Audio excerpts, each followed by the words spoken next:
We just finished case of emergency laboratory ఇప్పుడే చేశాము. So హిస్టరీలోకి వెళ్తే యాక్చువల్లీ ఆ అమ్మాయి 28 year old lady pain abdomen అనేసి క్యాజువాలిటీకి తీసుకొచ్చారనమాట. 2 days నుంచి ఆ అమ్మాయికి చిన్నగా పెయిన్ వస్తుంది. 2 పిల్లలు ఉన్నారు. ఈ మంత్ ఒక 2 weeks పీరియడ్ డిలే అయింది. ఆ 2 days నుంచి స్పాటింగ్ పెయిన్ వస్తుంది. తర్వాత ఈరోజు పొద్దున్న సడన్గా సివియర్ పెయిన్ వచ్చి ఇంట్లో కొలాప్స్ అయిపోయింది. సో మేము ఎగ్జామిన్ చేసి చూసినప్పుడు వాట్ వి ఫౌండ్ వాస్ తన పొట్టలో అంతా బ్లడ్ అక్యుములేట్ అయ్యింది. ఇంటర్నల్ ఎగ్జామినేషన్ చేసినప్పుడు రైట్ సైడ్ ట్యూబ్లో పెయిన్ అంటే రప్చర్ అయినట్టు అనిపించింది. సో యూరిన్ టెస్ట్ పాజిటివ్ వచ్చింది. స్కాన్ ఫైండింగ్స్ కూడా సేమ్ ఉన్నాయి.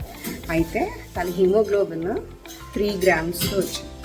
సో మనం తొందరగా బ్లడ్ ఇష్యూ చేయించి వెంటనే ల్యాబొరేటరీకి షిఫ్ట్ చేసాం. ఫైండింగ్స్ మనం అనుకున్నట్టే 2 liters ఆఫ్ బ్లడ్ ఉంది. సో ఆ రప్చర్ అయిన ఎక్టోపిక్ని మనం తీసేసి బ్లడ్ ట్రాన్స్ఫ్యూషన్స్ చేసి పేషెంట్ ఇప్పుడు స్టెబిలైజ్ చేసాం.